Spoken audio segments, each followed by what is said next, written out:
Hello everyone, কেমন আছেন আপনারা সবাই? আশা করছি সকলে খুব ভালো আছেন। আমিও কিন্তু প্রতিবারের মতো খুব ভালো আছি। আজকে আমি আপনাদের সাথে একটা মিনি কেকের ডেকোরেশন শেয়ার করব। আশা করব আপনাদের সকলের খুব ভালো লাগবে। আমার কাছে বেঁচে ছিল বেন্টোর একটা বেস, তাই ভাবলাম যে তোমাদের সাথে একটা মিনি কেকের ডেকোরেশন শেয়ার করা যাক। আর এখন তো মিনি কেক অনেকেই পছন্দ করছো, তাই ভাবলাম আমিও এটা করি। তো সবার প্রথমে তো আমি কেকের স্লাইস থেকে একটা ওই ক্রাশের ঢাকনা দিয়ে আমি প্রথমে ছোট্ট ছোট্ট করে এগুলো কেটে নিয়েছি। আর সাইজটা তো তোমরা বুঝতেই পারছো কত ছোট ছোট হয়েছে, পুরো মনে হচ্ছে না কয়েন। তো প্রথমে আমি 3টে স্লাইস কেটে নিয়েছি। ফ্লেভারটা আমি বাটারস্কচ রাখবো, তাই বাটারস্কচ ক্রাশটাও আমি কিন্তু নিয়ে নিয়েছি।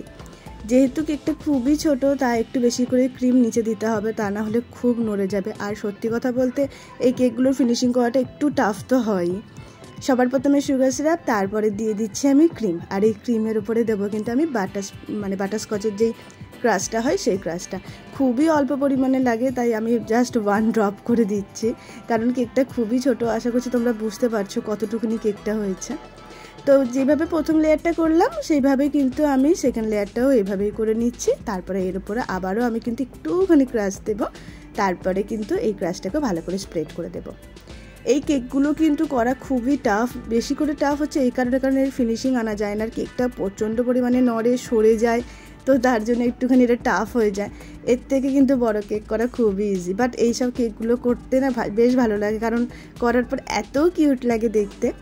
তোমরা যারা আমার ভিডিও দেখছো, যদি আমার ভিডিও তোমাদের ভালো লেগে থাকে তাহলে প্লিজ চ্যানেলটা সাবস্ক্রাইব করে দিও, আর একটা কমেন্ট করে জানিও তোমাদের কেমন লাগছে আমার এই কেকের ডেকোরেশনগুলো।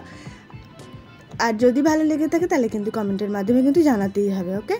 দেখো সবার প্রথমে কিন্তু দেখো আমি অল্প একটুখানি ক্রিম দিয়ে এটা ক্রাম কোট টাইপের করছি, কিন্তু খুবই নড়ে যাচ্ছিলো বলে আমি একটা কিন্তু কাঠি এখানে দিয়ে দিয়েছি। তারপরেই কিন্তু এটা সাইড থেকে আমি স্ক্রাপার ঘুরিয়ে ঘুরিয়ে করছি। যতটা ইজি এখানে মনে হচ্ছে তার থেকে অনেক টাফ ছিল, দেখতেই পাচ্ছ কেমন সরে সরে চলে আসছে। আর ক্রিম তো খুব মেল্ট হয়, যেহেতু টাইম বেশি লাগলে ক্রিম মেল্ট হতে শুরু করবে। তো যাই হোক, যেন তেন প্রকারে কিন্তু আমি এটাকে মোটামুটি ক্রামকোট করে দিয়েছি। আর রাখার মতো কোনো কিছু পাচ্ছিলাম না বলে আমি এই স্ক্রাপারটাকে এর বেস বানিয়ে নিয়েছি, মানে বেস বোর্ড বানিয়ে নিয়েছি। তারপরে আমি ফ্রিজে মোটামুটি 15 মিনিটের জন্য এটাকে সেট হতে দিয়েছিলাম। তারপরে আমি ভাবলাম যে এবার কেকটাকে যখন ফিনিশিং করবো তাহলে স্ক্রাপারের নিচে একটুখানি ক্রিম দিয়ে দিই, তাহলে সুন্দরভাবে এটা ফিনিশিংটা করতে পারবো। কিন্তু মানে এইখানেই ছিল সব থেকে ভুল আমার, কারণ স্ক্রাপার ছাড়া এটাকে ফিনিশিং করা খুব টাফ হয়ে যাচ্ছিলো। তো সবার প্রথমে তো আমি একটা প্যালেট নাইফ দিয়ে এটাকে একটু ফিনিশিং করার চেষ্টা করছিলাম, বাট তাতে কিচ্ছু হচ্ছিল না, ভালো করে ফিনিশিংই হচ্ছিল না। সেই জন্য আবার আমি স্ক্রাপার থেকে ওটাকে নামিয়ে নিয়ে আবার স্ক্রাপার দিয়েই যতটুকু পেরেছি আমি ততটুকুই ফিনিশিং করার চেষ্টা করেছি। তোমরা দেখে বুঝতেই পারছো যে কিভাবে আমি করছি। এরপর ওপরের টপটাকেও করতে হবে, সেই জন্য তার আগে আমি একটুখানি কালার কম্বিনেশনের জন্য এখানে একটা ইয়েলো কালার দিয়ে একটুখানি চারধারে ঘুরিয়ে দিলাম, যাতে একটা সুন্দর একটা ফিনিশিং আসে। তারপরে ওইখান থেকে একটুখানি ক্রিম নিয়ে ওপরের টপটাতে জাস্ট আলতো করে এটাকে ঘোরাচ্ছি। ক্রিমের পরিমাণটা আমি একটু বেশি দিয়েছি এই কারণে, যাতে কেকটা অন্ততপক্ষে একটু বড় দেখায়, বাট তাতেও কোনো বড় দেখায়নি। তোমাদেরকে দেখাবো কেকটা কতটুকু হয়েছে। তো দেখো মোটামুটি আমি সুন্দর একটা ফিনিশিং করে নিয়েছি। এরপরে আমি এর উপরে কিন্তু করবো ডিজাইন, তাই ভাবলাম যে তার আগে একটু ওয়ার্ক করছি যখন সব কিছু একটুখানি করে করি, তো সেরকমভাবে এটাকে করেছি। এরপরে একটা স্টার নজেল দিয়ে আমি কিন্তু ওপরে কিন্তু এই ডেকোরেশনটাই করছি, কারণ এর উপরে আমার আর কোনো ডেকোরেশন মাথায় আসছিল না।